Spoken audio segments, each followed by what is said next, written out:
Scientist वो सब बता रहे हैं कि बहुत ही जल्दी हम अपनी आंखों से नव युग की नींव रखते हुए देखेंगे। तो हम सबके लिए खुशखबरी है कि नहीं?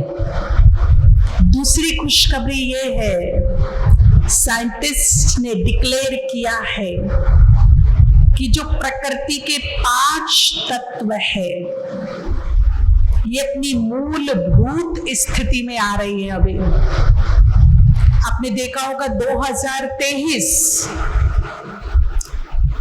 मौसम एक गायब हो गया। 2023 में एक ऋतु गायब हो गई और प्रकृति जैसे उलझी हुई कंफ्यूज सी नजर आ रही है। बरसात के टाइम पर सर्दी, सर्दी के टाइम पे बरसात, सर्दी के टाइम पर गर्मी, सब उलट पुलट सा हो रहा है। तो ये मौसम में इतनी भयंकर चेंजेस वेरी टफ, बहुत शॉर्ट पीरियड के लिए होगी जो खुद भगवान लेगा। बहुत थोड़े टाइम के लिए होगी लेकिन वेरी टफ और वेरी हार्ड मार्किंग होगी। उसमें मार्क्स मिलने में छूट नहीं होगी और वो परीक्षा भगवान ने लेनी शुरू कर दी है।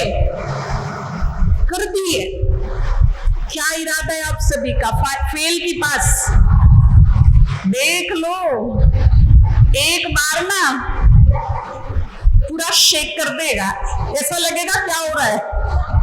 लेकिन ऐसी स्थिति में मुझे अंगद की तरह कैसे रहना है, ले तो वो कौन सी परीक्षा होगी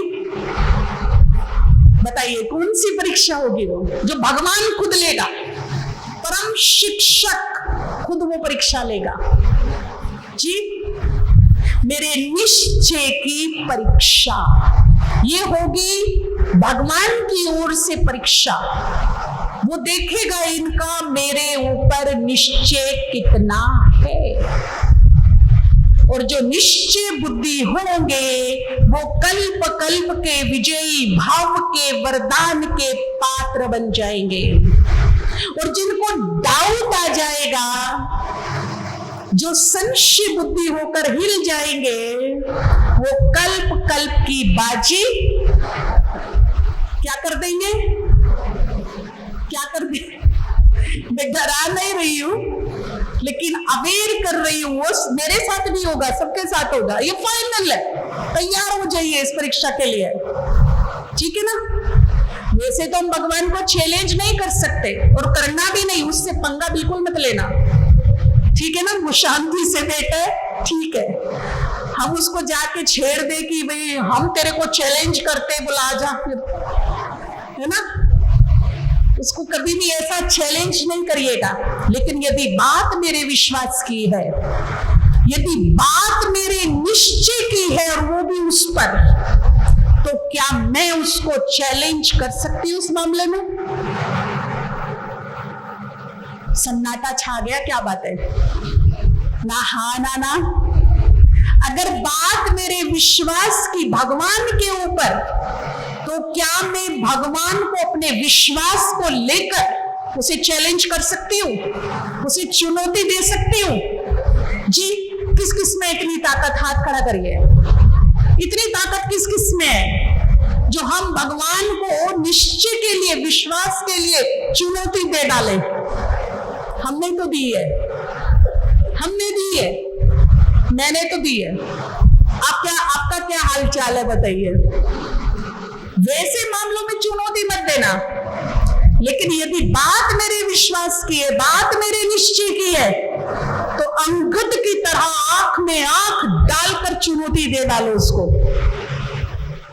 तेरा सिंहासन तो डामाडोल हो जाएगा, लेकिन तुम भी मेरे मन का विश्वास अपने ऊपर से हिला नहीं सकते।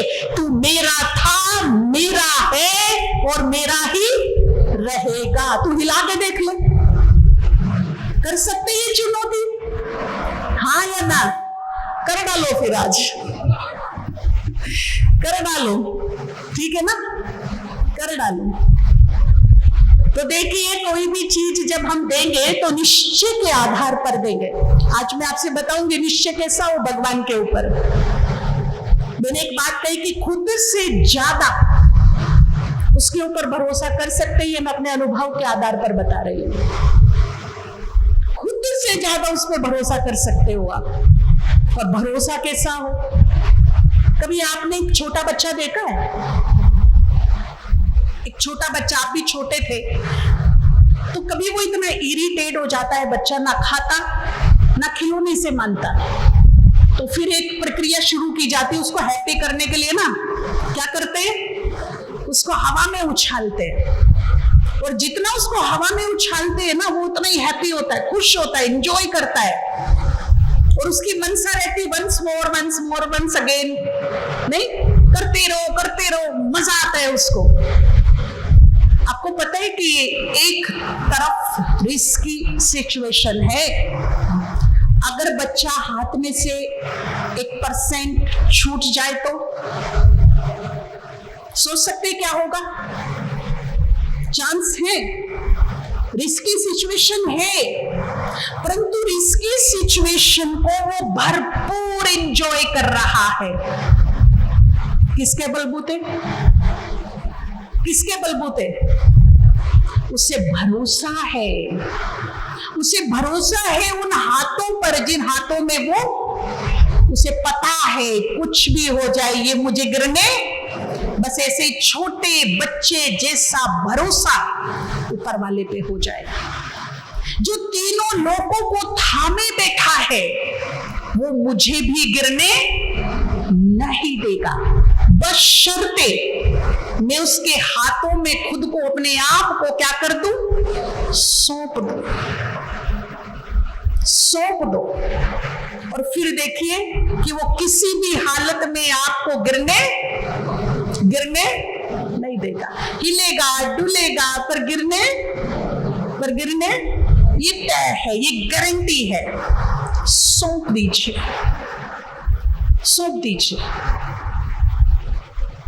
दूसरी बात, अपना तीसरा नेत्र हमें सदा खुला रखना है ना। कहीं ऐसा ना हो जाए जैसे सीता माता के साथ हो गया था। रावण ने मारीच का रूप धारण करके आवाज राम की निकाली, और माया कंफ्यूज हो गई कि ये आवाज तो मेरे श्री राम की है। बस यही कंफ्यूजन पूरी रामायण बना दी इसने। रावण को मौका मिल गया सीता का अपहरण करने का, मिला ना। अगर मारीच की आवाज पहचान जाती कि ये राम की आवाज नहीं है, तो सीता माता कभी भी रावण की कैद में, लेकिन आवाज सेम टू सेम निकाली थी। तो अब आपको भी ऐसे कई मौके मिलेंगे, सुनने को मिलेगा कि बाबा की आवाज वहां से निकल रही है, वहां से आ रही है। इसलिए तीसरा नेत्र खुला रखना, पहचानना, क्योंकि अभी वो रूप बदल के परीक्षा लेने वाला है। ठीक है ना? ठीक है। अच्छा, डाउट कहां आता है? देखिए, मैं आपको क्लियर कर दूं, हम संगम युग के उस कागार पर पहुंच चुके हैं जहां हर आत्मा 63 जन्मों की क्लोजिंग कर रही है। करेगी नहीं, शुरू हो गया है काम, शुरू हो गया है। कुछ अच्छा किया है और कुछ 63 जन्मों में बहुत अच्छा भी किया है, लेकिन थोड़ा सा क्या हुआ जी, अच्छा नहीं भी हुआ ना। और जो अच्छा नहीं हुआ है उसकी क्लोजिंग में, उसके परिणाम में मुझे क्या मिलने वाला है? जो अच्छा नहीं हुआ है उसका जब रिटर्न फल मेरे सामने आएगा तो वो कड़वा होगा कि मीठा? तो एक्सेप्ट, जो चीज को मैं स्वीकार कर लेती हूं कम कष्ट देती है। पहली बात, अगर मेरे मेरे साथ कुछ भी अच्छा नहीं हो रहा है तो वो कसूरवार, ये कसूरवार, बिल्कुल नहीं। कसूरवार कौन? मैं। कोई ना कोई मेरे से ऐसा कर्म हुआ है जिसका रिटर्न फल आज प्रत्यक्ष वर्तमान में मेरे सामने है। ये है ज्ञान को समझना, ज्ञान को यूज करना, ज्ञान के बल को शक्तिशाली रूप में लेकर चलना। तो जितनी जल्दी मैं रियलिटी को पकड़ लूंगी और उसको स्वीकार कर लूंगी, उतना ही मेरा मन स्टेबल रहेगा, भटकेगा नहीं, विचलित नहीं होगा। एक्सेप्ट। ठीक है। दूसरी बात, हम कहते हैं मेरा अच्छा टाइम नहीं चल रहा है, मेरा गुड टाइम नहीं चल रहा है, बहुत बैड टाइम चल रहा है। क्या बोलते हैं हम? चल रहा है। ये तो नहीं बोलते रुका हुआ है, मेरा बैड टाइम रुका हुआ है, मेरा बुरा वक्त रुका हुआ है। ये बोलते हैं क्या? क्या बोलते हैं? चल रहा है मतलब क्या सिग्नल है? चला, wait and watch, wait and see. लेकिन इस वक्त में ही मन विचलित होता है और कहीं ना कहीं संशय, कहीं ना कहीं डाउट घुस जाता है। इसी वक्त में खुद को संभालना है। यही वक्त होता है संशय आने का। यही वक्त में मार्जिन होती है जो मन में संशय पैदा कर देता है, 1000 प्रकार के क्वेश्चंस लगा देता है। इस वक्त को ही संभालना है हम सबको। हमें आने वाले समय के लिए तैयार रहना है, क्योंकि अब समय का इशारा है। हो जाओ तैयार। ठीक है ना? अभी क्या करना है? अपने आप को हर हाल में, हर सिचुएशन में हमें तैयार रखना है अपने आप को। कोई मार्जिन नहीं देने की कहीं से भी घुस जाए, है ना?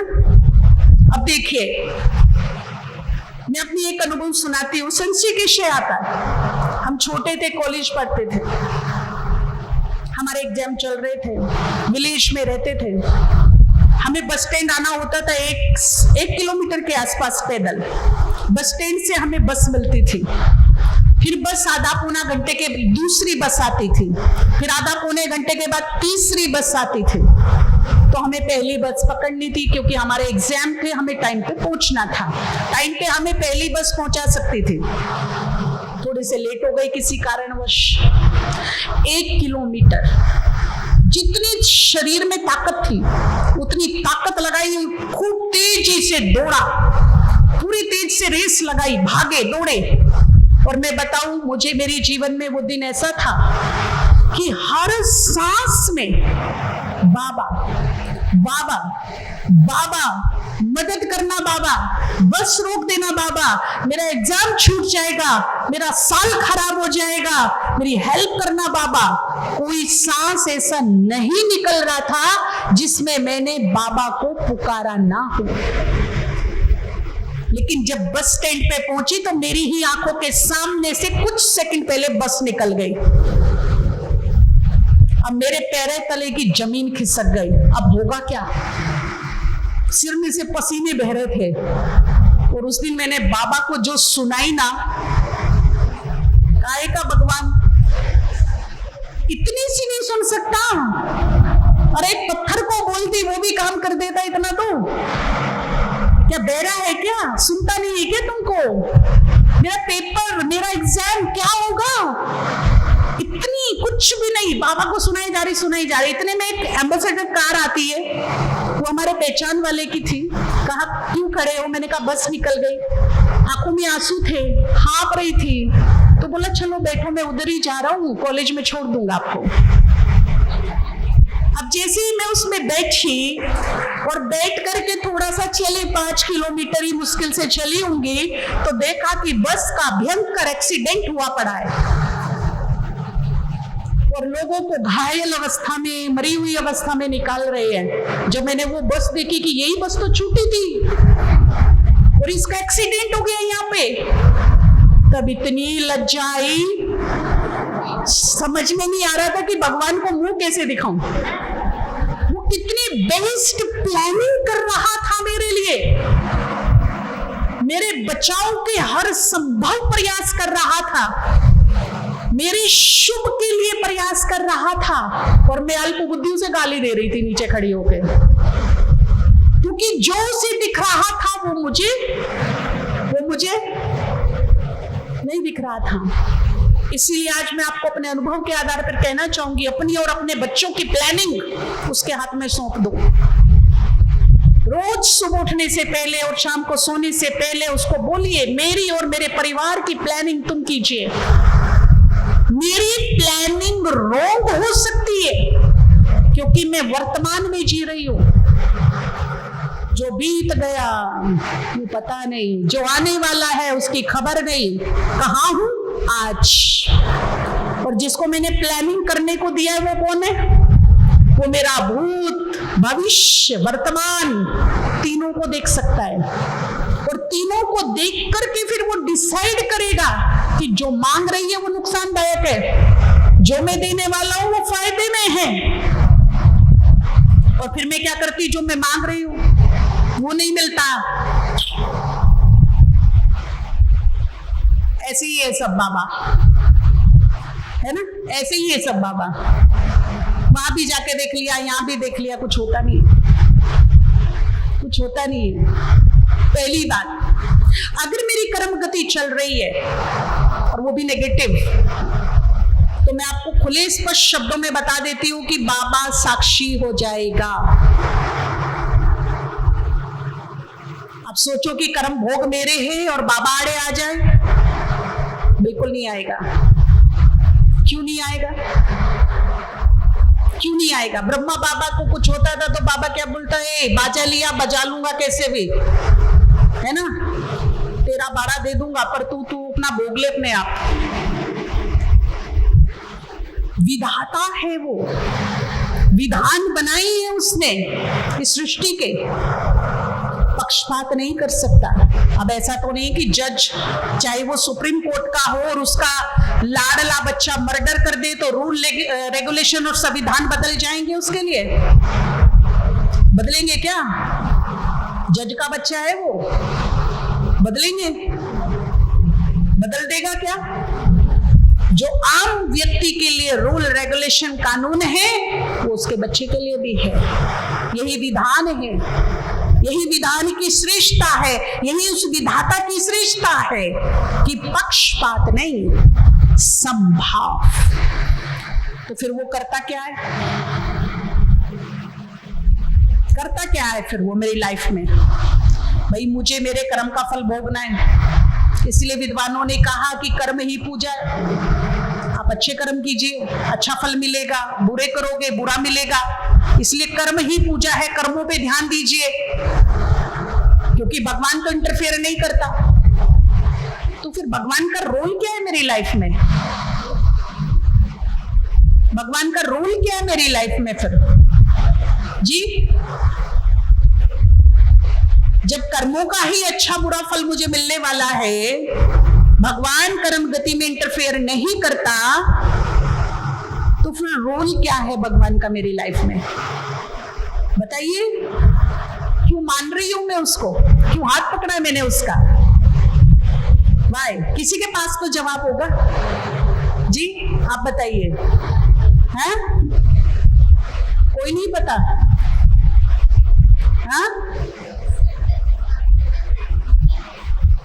हाँ बिल्कुल ठीक बात बोली आपने। आप बताइए, थोड़ा बोलिए, बातचीत कीजिए, बुद्धि खुलेगी जी। शक्ति देता है। आप क्या बोलते हैं? देखिए, जो सबसे बड़ा रोल है परमात्मा का मेरी लाइफ में, सबसे बड़ा रोल जो तीनों लोकों में, पूरे ब्रह्मांड में कोई नहीं कर सकता। पूरे ही तीनों लोकों में, ब्रह्मांड में एक ही है जो वही कर सकता है। मेरी आत्मा में जो पाप का प्रभाव है उसको जलाने की, भस्म करने की यदि ताकत किसी में है तो वो बाबा में है, बाकी किसी में। ये सबसे बड़ा रोल है उसका मेरी लाइफ में, इसलिए हम बाबा को पकड़े हुए हैं।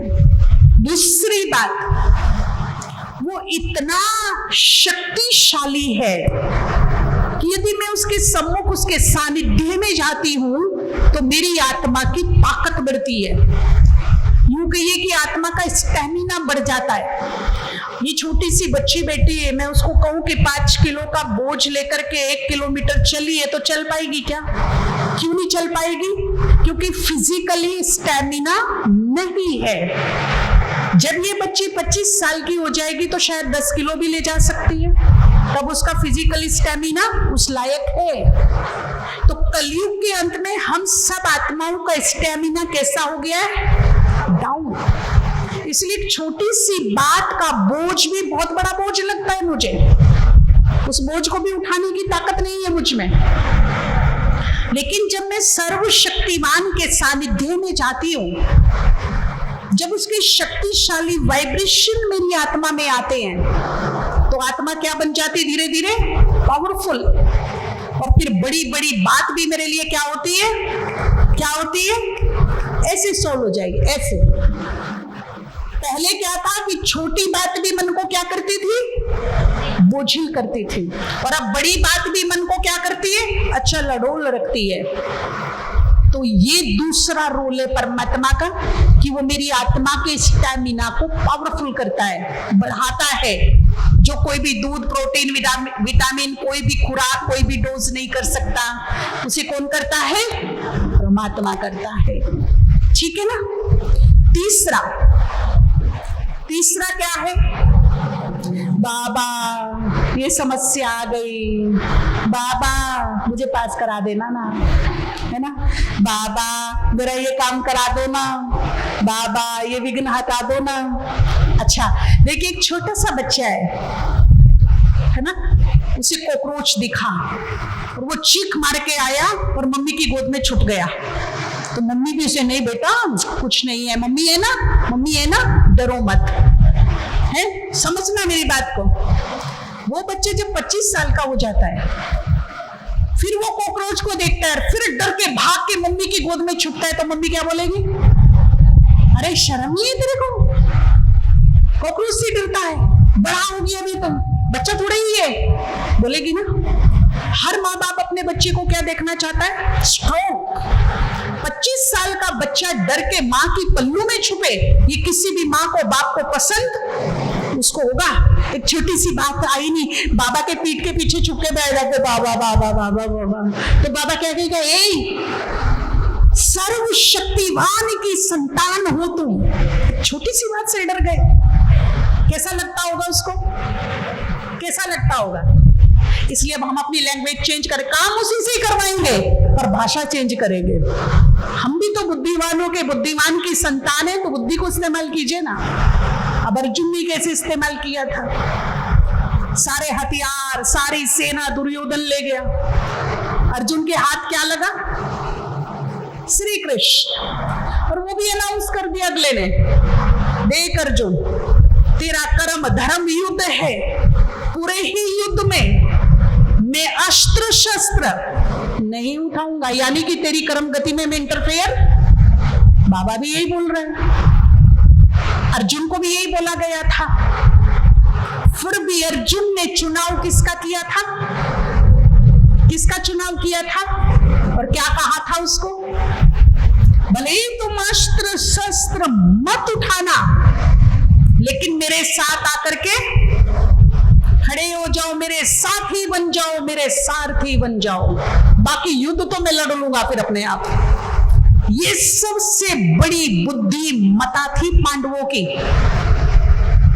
कि मेरे साथी सारथी बन जाओ, बाकी युद्ध तो मैं। समझ में आ गए? ये शास्त्र हमें कुछ सिखाते हैं। इसलिए भगवान से मत कहो तुम कर दो, तुम ठीक कर दो।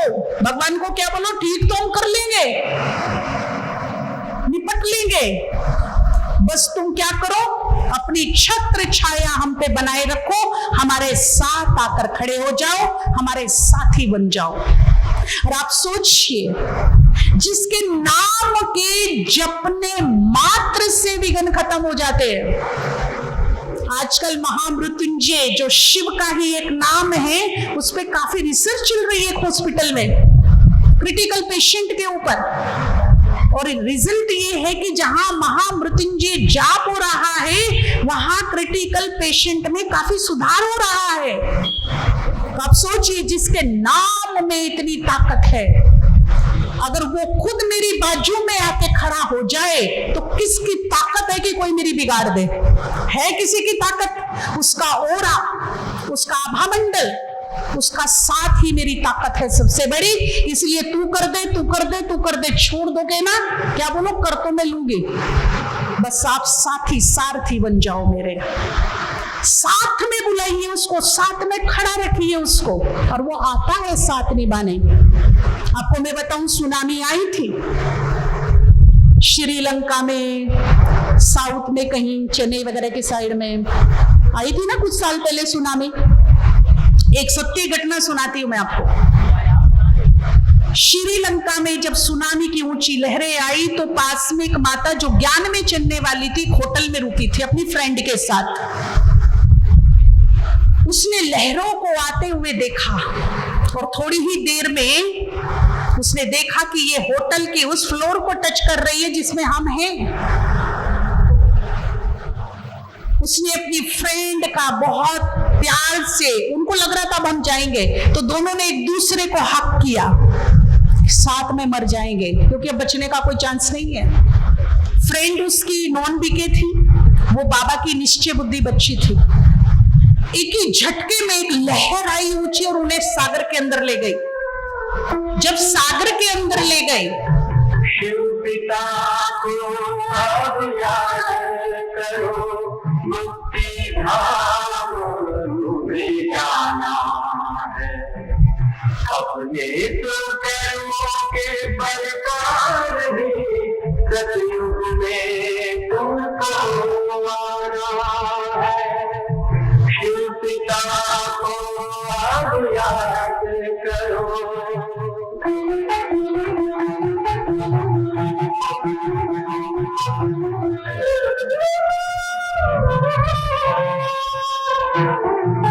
ये संगम का स्वर्णिम युग है, शिव पिता फिर से आया है।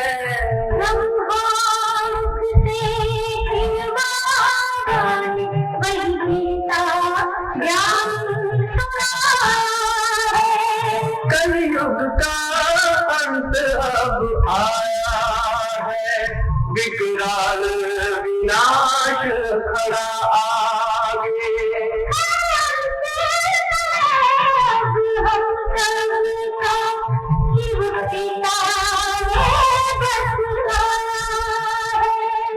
शिव पिता को अब याद करो।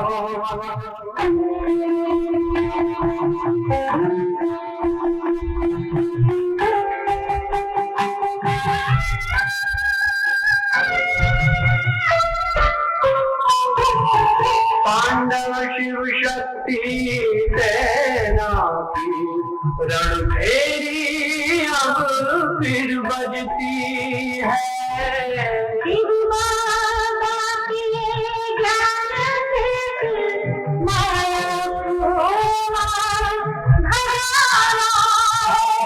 शिव पिता को याद करो, सतयुग में तुमको आना है। शिव पिता को अब याद करो, मुक्ति धाम तुम्हें जाना है।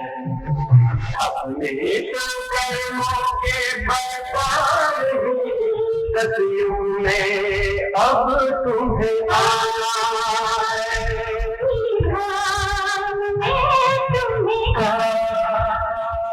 सतयुग में अब तुम्हें। ओम शांति। तो वो माता सागर के अंदर थी, उसके ऊपर 25 से 30 फुट पानी था। दोनों ने एक दूसरे को कस के पकड़ा हुआ था, लेकिन उसने सोचा कि अंतमति सोगति, बाबा को याद किया। मेरे जीवन का बिल्कुल उसको अंदेशा नहीं था कि मैं अब बच जाऊंगी, लेकिन दिल से मेरा बाबा, मेरा बाबा, मेरा बाबा, कुछ याद नहीं आया उसे। कोई हा हुल्ला नहीं, कोई शोर नहीं, कोई कुछ नहीं, बस मेरा बाबा, मेरा बाबा। 3 बार मेरा बाबा बोला। और जो हुआ उसके बाद उसने बोला कि पानी से मुझे नीचे से इतने जोर का झटका लगा कि मैं वापस होटल के ऊपर पहुंची और मेरे हाथ में होटल के बाहर की विंडो आई। मैंने वो विंडो पकड़ी और विंडो पकड़ करके 2-3 घंटे तक वो विंडो पे ही लटकी रही। पानी पीछे हट गया था, तबाही मचा गया था। फिर बाद में जो आते हैं सेफ्टी के लिए, उस माता को विंडो से उतारा। वो 2-3 घंटे लटकी तो रही, लेकिन वो जो झटका उसको नीचे से ऊपर उछाला, वो उसके लिए किसी चमत्कार से कम नहीं था। बहुत बड़ा चमत्कार, बहुत बड़ा चमत्कार। इसलिए बाबा ने कहा, बच्चे, ये मेरा बाबा एक जादुई शब्द है, लेकिन ये शब्द दिमाग से नहीं, दिल से निकलना चाहिए। हम लोग क्या करते हैं, जब हमें इमरजेंसी पड़ती है ना, तो मेरा बाबा, अच्छा बाबा को भोग भी लगवाना है, अच्छा योग भी करना है ना। इमरजेंसी पड़ती है तो हम भगवान को पूछते, याद करते, और जैसी लाइफ से इमरजेंसी गायब हो गई, बिजी है बहन जी, टाइम नहीं है ना, बच्चों के एग्जाम चल रहे हैं, बिजनेस का ये है वो है, फिर सब ऐसे वैसे। तो हमने भगवान को किस तरह से इस्तेमाल किया। अभी देखिए बाहर इतनी सारी गाड़ियां खड़ी हैं, और गाड़ियों में एक बहुत इंपॉर्टेंट पार्ट होता है स्टेपनी, इमरजेंसी के लिए होता है। जब गाड़ी में पंचर हो जाता है तो ये बड़ा काम की चीज है ना, कंटिन्यू यात्रा रहती है, और वो हर गाड़ी में स्टेपनी मिलेगी आपको, राइट। पंचर होगा तो स्टेपनी लगा लेंगे। हमने भी बाबा को स्टेपनी की तरह पकड़ा हुआ है मेरी लाइफ में, नो डाउट। सबका बिलीव भी है, सबके घर में किसी ना किसी कोने में मिलेगा भी। मेरी गाड़ी रूपी जीवन में वो है, परंतु इमरजेंसी की तरह है, स्टेपनी की तरह है। तो आज से उसे हम स्टेपनी ना बनाकर अपनी गाड़ी का क्या बनाएंगे, क्या बनाएंगे, स्टीयरिंग।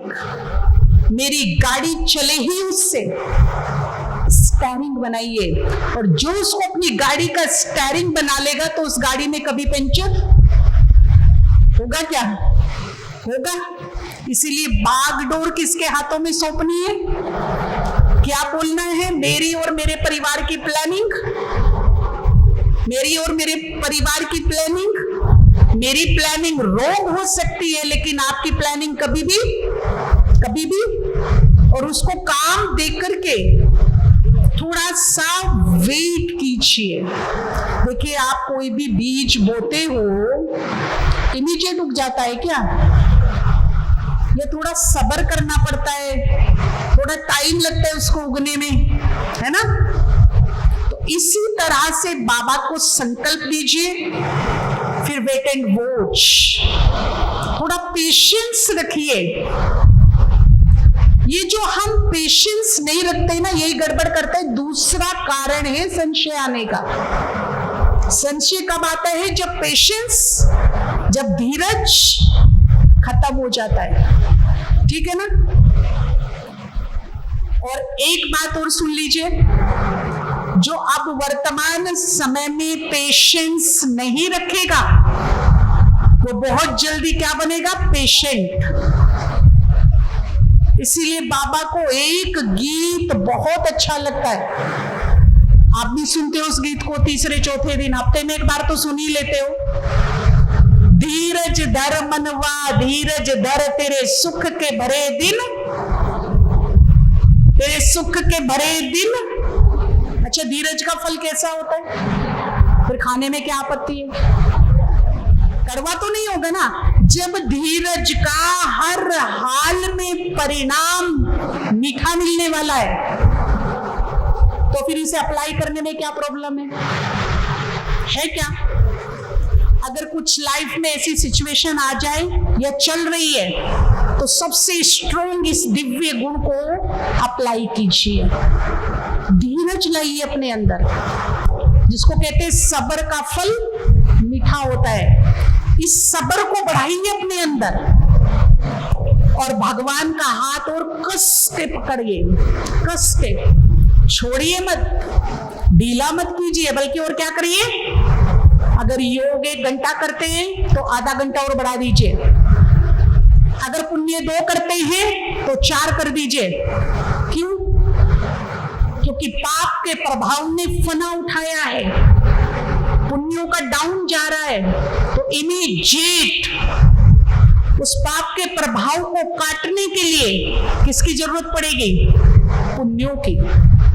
तेजी से कुछ ना कुछ पुण्य कीजिए ताकि उसका प्रभाव बढ़े और पाप का प्रभाव क्या हो, और मेरे कष्ट, दुख, तकलीफ, विघ्न क्या हो, नीचे आ जाए। ठीक है ना? और फिर बाबा पे सब छोड़ करके आप इंतजार करो राइट टाइम का।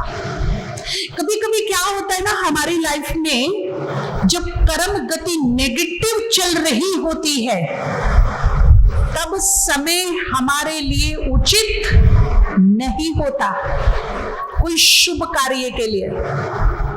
जिसको कहते हैं ना पंडित लोग भी कि मुहूर्त अच्छा नहीं है भाई, ये शुभ कार्य के लिए मुहूर्त अच्छा नहीं है। अगर मेरी कोई कर्म भोगनाएं चल रही है, प्लीज बैठ जाइए सभी, जल्दी से जल्दी प्लीज बैठ जाइए, कंसंट्रेशन जाता है ऐसे, बैठ जाइए प्लीज। तो जब हमारी लाइफ में बैड टाइम चल रहा है, यानी कि कोई कर्मों का प्रभाव चल रहा है ना, उस समय मेरी लाइफ में कोई भी शुभ कार्य के लिए शुभ मुहूर्त, और यदि कर दिया तो वो भी क्या हो जाएगा, उल्टा पुल्टा। अगर कर दिया तो वो भी क्या हो जाएगा, उसका परिणाम भी क्या निकलेगा, शुभ ना निकल के कुछ ऐसा वैसा निकलेगा। ठीक है ना? तो उचित समय की वेट कीजिए, होपलेस होने की बजाय, घबराने की बजाय, विचलित होने की बजाय मैं उचित समय की इंतजार करूं। जैसे ही उचित वक्त आएगा, वैसे ही सब कुछ शुभ शुभ शुभ शुभ होने लगेगा। आएगा और बुरा वक्त जाएगा, ये 2 चीज याद रखना, वो जाएगा और वो आएगा। बस आएगा और जाएगा, जो बीच का समय है, इसको मुझे संभालना है, इसको संभालना है, इसमें अचल अडोल रहना है, हर हालत में धीरज रखना है, बाबा पर विश्वास रखना है, अपने योग पर, अपने पुण्य कर्मों पर विश्वास रखना है। ठीक है ना? घबराना नहीं है। देखिए, जैसे हम एक बात सुनाते हैं सब जगह कि एक बच्चा है माता पिता का, उसको आइसक्रीम बहुत पसंद है, तो वीकेंड में माता पिता उसको उसकी मनपसंद आइसक्रीम खिलाते हैं, बिना कहे, बिना मांगे खिलाते प्यार से। अच्छा चलो, अभी संडे है ना, आज आपकी फेवरेट आइसक्रीम खिलाते हैं। बच्चा बड़े प्यार से खाता है, एंजॉय करता है, हर हफ्ते खाता है। पर एक दिन ऐसा आता है जब बच्चे को तेज बुखार है, खांसी है, जुकाम है, नाक बह रही है, गला बंद है और वीकेंड है, उसका आइसक्रीम डे है, और वो चिल्ला चिल्ला के, रो रो के अब अपने माता पिता से आइसक्रीम मांग रहा है। कौन से ऐसे माता पिता है जो ऐसे वक्त पर उसको आइसक्रीम देंगे? हाथ खड़ा करो, कोई है? क्यों नहीं देंगे? सुन नहीं रहा क्या बच्चे की पुकार? सुन नहीं रहा? आपकी जेब में पैसा नहीं है क्या, सामर्थ्य नहीं है क्या आइसक्रीम खिलाने की? सब कुछ है, सुन भी रहा है, पैसा भी है, खिला भी सकते हैं, फिर भी नहीं खिला रहे। क्यों? क्यों? भाई लोग बताएंगे क्यों? उचित वक्त बच्चे की हेल्थ क्या है, और अगर इस टाइम पर मैंने उसे आइसक्रीम खिला दी तो क्या होगा जी? इसीलिए आइसक्रीम नहीं खिला रहे ना, तो वही तो ऊपर वाला भी करता है, बस इतना ही तो करता है जो आप करते हो। उसे भी पता है कि अभी उचित वक्त, शुभ मुहूर्त अगर दे दिया तो, अगर उचित वक्त के बिना दे दिया तो शुभ की जगह क्या हो जाएगा, सीधे की जगह क्या हो जाएगा? तो जो आप कर रहे हो वही वो कर रहा है, तो वो उल्टा क्या कर रहा है, गलत क्या कर रहा है? अच्छा, आप क्या बोल रहे हो बच्चे को? हे, पूरी जिंदगी तुम्हें आइसक्रीम नहीं मिलेगी अब, ऐसे बोल रहे हो क्या? ऐसे बोल रहे हो क्या? बोल रहे हो ठीक हो जा, तू ठीक हो जा, उसके बाद एक के बदले कितनी मिलेगी? एक के बाद कितनी मिलेगी? 2 मिलेगी, ये बोल रहे हो ना? तो बाबा भी कहता है, धीरज धर मनवा धीरज धर, तेरे सुख के भरे दिन, तेरे सुख के भरे दिन विश्वास रखिए। ठीक है ना? ओम शांति। धन्यवाद, बहुत बहुत शुक्रिया।